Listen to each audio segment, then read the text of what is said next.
Today we're going to talk about the amazing immune benefits of garlic, especially during the winter. Now, garlic has been used for about, 4,000 years, and it's been used for things like arthritis, diabetes, colds, malaria, TB, and the list goes on and on and on and on. Louis Pasteur studied garlic in its antibacterial properties, the ability to kill pathogenic bacteria. During the Second World War, when the Russians ran out of their antibiotics, guess what they used as their antibiotic? Garlic. So garlic was called Russian penicillin. So garlic has been thoroughly proven as a therapy to prevent infection. As one of the big benefits, is ranked at the top as having potent anti-cancer effects. And this data was from the Designer Food Project, where they were studying the effects of cancer prevention from vegetables. Now, I want to share some really interesting data from this book called Modern Phytomedicine, okay? And this is a fascinating textbook using plant compounds and chemicals in medicine. So I want to share with you the chapter on garlic, which is quite amazing. You know, they should really teach this in med school. Unfortunately, when you go through medical school or pre-med, I went through pre-med. I didn't go through medical school. I went through chiropractic college, which is not the same as medical school, but there's a tremendous amount of data that you have to learn. And I guess the word learn is probably not appropriate. Let's just say you're being force-fed volumes of data and you're expected to regurgitate that and somehow pass the tests. So unfortunately, it's set up not to necessarily really understand the material because there's just not enough time to absorb and play with the information and evaluate if it's true or not. Instead, you are flying by the seat of your pants, trying to memorize and parrot back this information on the multiple choice questions. And then when you graduate, you have a chance to maybe reevaluate the information and really learn it, apply it, make sure it's valuable, make sure it's true, and then really spend the time on things that you're interested in so you're not rushing through things. But I want to show you some very valuable things that you can apply from this to your life right now to bulletproof yourself against pathogens. Now, most of the studies that they were done were in petri dishes, okay? That's called in vitro. And so to be transparent, they did not study in human bodies. However, let me explain what they found. So one of the first studies that they did is they took this little petri dish and they filled it with pathogenic E. coli. Then they sprinkled some garlic powder over the E. coli, and they noticed that within 12 hours, all of the E. coli was completely dead. And then they compared this with another petri dish with E. coli, and then they put fresh grated garlic. They grated it right over this petri dish, and within 12 hours, all the E. coli was completely dead.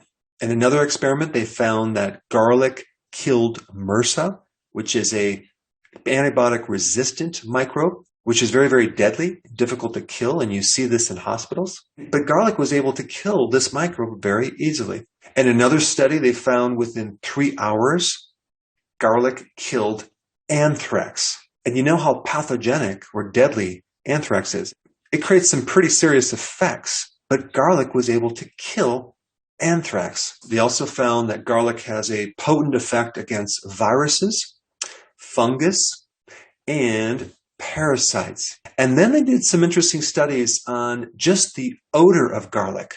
You know, little particles that come off garlic just from its smell. Now, what gives garlic the smell is a sulfur compound called allicin. And allicin is one of the chemicals in garlic that does its magic for many things, not just infection, for thinning your blood to prevent a clot, for regulating your blood sugars, for killing cancer, for lowering your blood pressure. But they found just having the odor of garlic, not even touching the bacteria, killed the bacteria. So think about it. During the winter months, if you consume garlic and your breath has an odor of garlic, you're actually repelling microbes. You are killing microbes in the air if you're breathing off these garlic particles.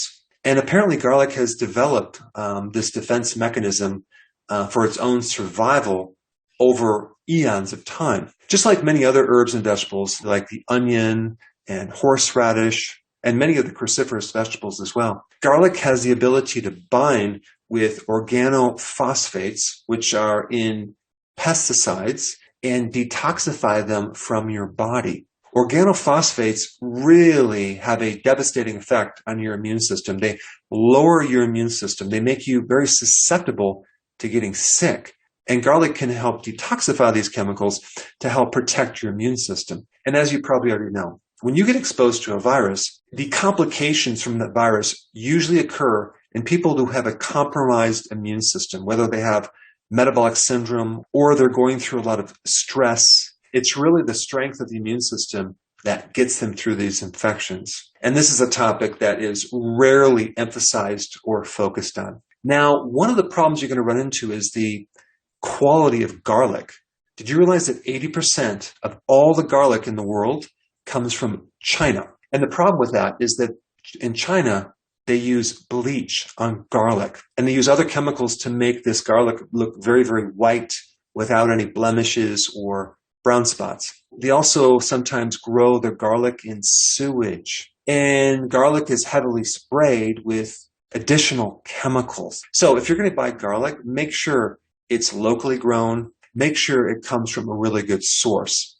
Another question that people want to know is, what about the fermented black garlic? Does that have any advantages? And the answer is absolutely yes. There's more antioxidants, there's more nutrients in fermented garlic, and that would be black garlic, or you can ferment garlic in honey, for example. Now, the honey obviously is not keto friendly, but what I do is I take the garlic out, I'll rinse it, it's already been fermented, and I'll eat one of these a day during the winter. And if you're not familiar with this recipe, I'll put the link down below, but it's a great way to ferment garlic and allow the microbes to break down certain chemicals that make it very easy to digest and to enhance the garlic with additional nutrients and phytonutrients. Now, another point I want to bring up is, what about heated garlic? What about powdered garlic? Well, apparently the real important phytonutrients in garlic can survive temperatures that are 100 degrees Celsius, which is 212 degrees Fahrenheit, for at least 20 minutes. So these chemicals do survive a good amount of heat. All right, so now that you know about the power of garlic, let's talk about the power of using apple cider vinegar. Check this out.